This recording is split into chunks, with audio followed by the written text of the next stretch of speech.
Hello, everybody. This is Tech Dad Adventures, and today we're going to be discussing the new Raspberry Pi 5. So, as many of you may know, it's been quite a while since a new Raspberry Pi miniature board has been released. Matter of fact, I think the last one that was put out was the Raspberry Pi 4, and it ranged all the way back from 2019.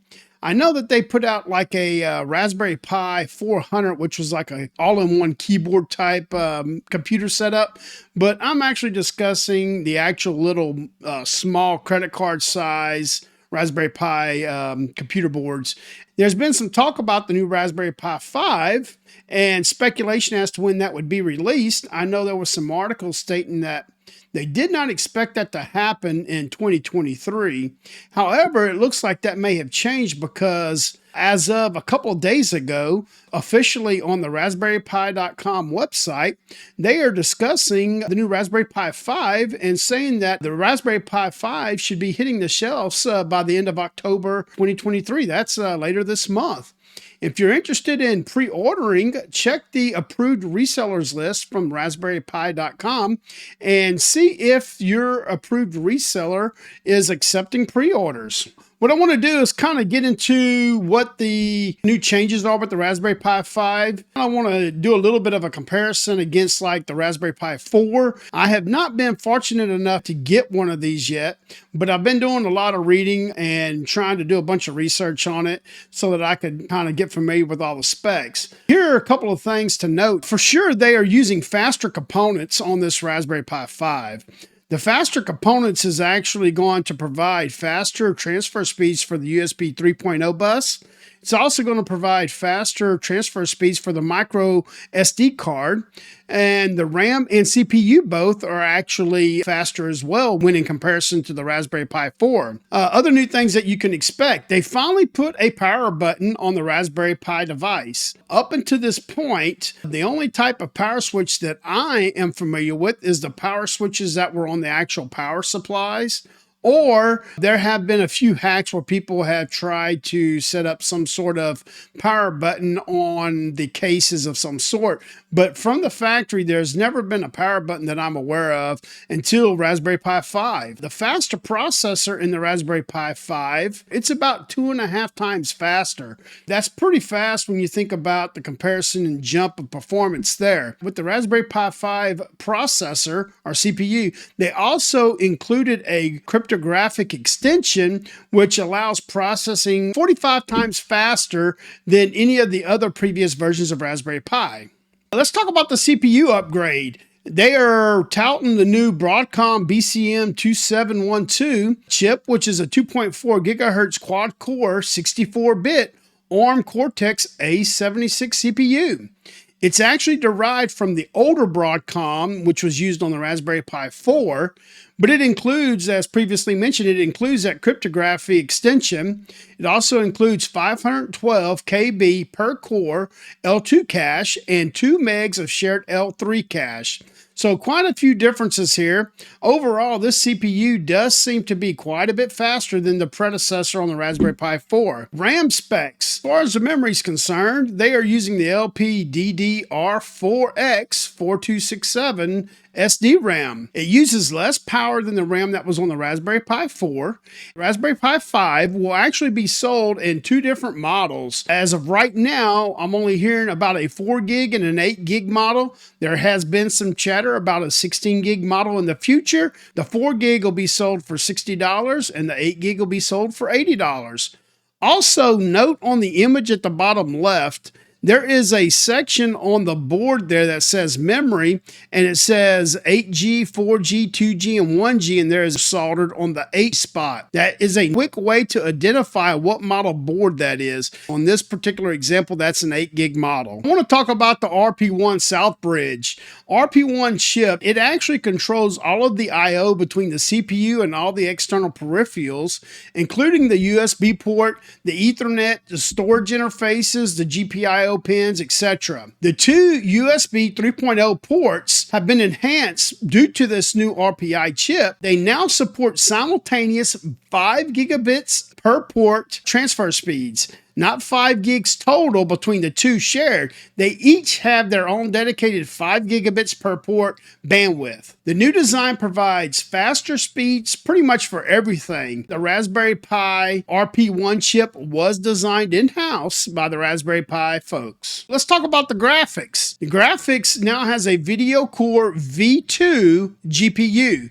It supports the OpenGL ES 3.1 and the Vulkan 1.2. It has dual 4K P60 HDMI display outputs with HDR support, and it also includes 4K P60 HEVC decoder. If I'm not mistaken, these display ports are the same mini display ports that were on the Raspberry Pi 4. Let's talk about connectivity now. It has Bluetooth 5.0 built in, and it also includes the BLE, the Bluetooth Low Energy support. It also has the dual band 802.11 AC Wi-Fi. According to tests, it performs almost twice as fast as the Wi-Fi that was built on the Raspberry Pi 4. The Gigabit Ethernet also now includes a PoE Plus support. However, it does require a separate PoE Plus hat, and I believe from some of the reading and research I've done, it's going to require a different hat than what was used on the Raspberry Pi 4 due to the location of the PoE pins being in a different spot. We're going to go through some of the other changes that you can expect. On the Raspberry Pi 4, it only had a single, they call it a CSI DSI, a single camera display port built in on the Raspberry Pi 4.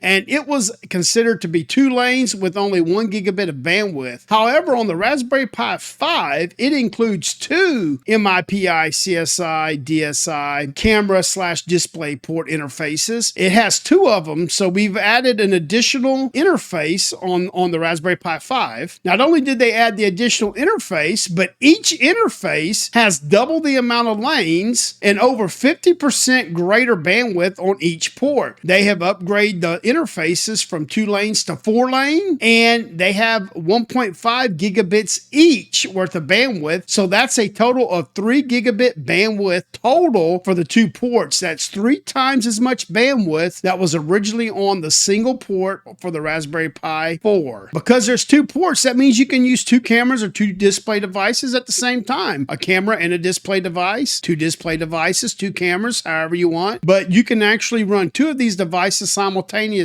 now. We'll move on down to the power management. They introduced a new power management integrated circuit on the Raspberry Pi 5. It now includes a real-time clock, an RTC, a real-time clock. It can keep track of the time, almost like what your desktop does. However, it does require a battery for that to work. There is a 2-pin battery, RTC battery header on the Raspberry Pi 5 if you intend to use the RTC component of this board. The power management integrated circuit includes power measurement capabilities. It can measure the power consumption being used on the board. There's a utility called the VC Gen CMD utility. It has a ability to monitor and even show you power consumption simply by typing in the PMIC_read_ADC command. It'll display all the current power measurements on the device. There is no built-in sound card on the Raspberry Pi 5. Sound will be delivered via HDMI to a monitor that has speakers, or you can use Bluetooth or a pair of USB speakers or even a USB sound card to listen to audio. The Raspberry Pi 5 uses the USB-C power input to power the faster CPU and USB power devices. So the Raspberry Pi 5 has moved to a USB-C power input plug. The PoE pins, as previously mentioned, have been relocated on the Raspberry Pi 5, and because of that, I believe it's going to require a different PoE Pi hat to take advantage of that feature. I haven't found a lot of information about that yet. I'm still trying to find that. I believe that's probably what's going to happen. The new Raspberry Pi 5, when you look at it, you'll notice that there are no through-hole type solder connections on the bottom of the board. That is because they have moved to surface mount components now.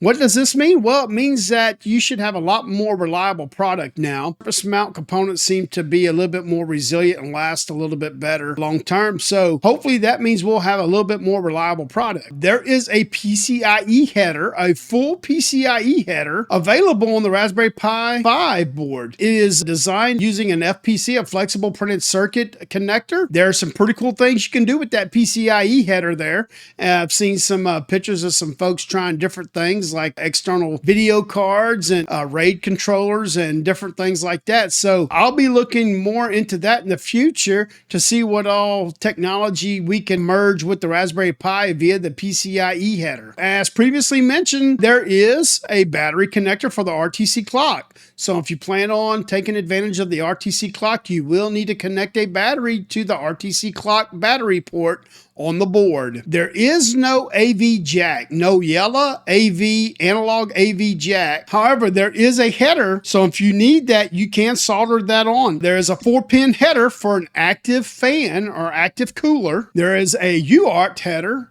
and as previously mentioned, there is a power button. Well, due to all the new components that were introduced on this new Raspberry Pi 5, the newer components, they actually work faster, they perform better. This particular Raspberry Pi 5 design, it needs more power to function correctly. It's set up for a 25-watt input via the USB-C power. We highly recommend that you use the official Raspberry Pi 5-amp power supply to power these. As many people have experienced in the past, Raspberry Pis can get very finicky if you don't provide the right amount of power to them.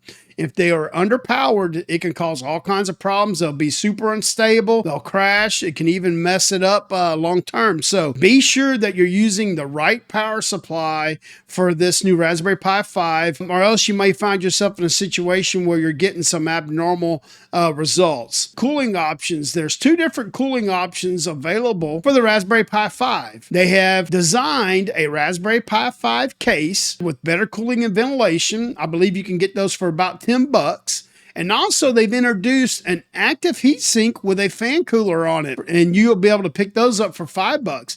And that's pretty cool because it actually is designed to cover the chips on the Raspberry Pi, and it connects to the 4-pin fan header. And there are 2 holes on the Raspberry Pi already for the pins to hold that heatsink in place. Whenever I finally get me one, I most definitely will be checking out the heatsink with the fan option on it for sure. I appreciate you hanging in there with me while we discuss some of the new features for the Raspberry Pi 5. If you're like me, I'm really looking forward to these hitting the market. I know the last 2-3 years during the whole COVID and then after COVID, Raspberry Pis were very hard to get a hold of. I just recently got an order of 6 Raspberry Pi 4s, and it took me forever to get those. Raspberry Pi seem to be coming back around, and I'm very thankful for that. I know that there's several different competitor models in that same type of sector trying to provide different alternative like the Orange Pi and the Rock. The Raspberry Pi 5, I don't think necessarily will need to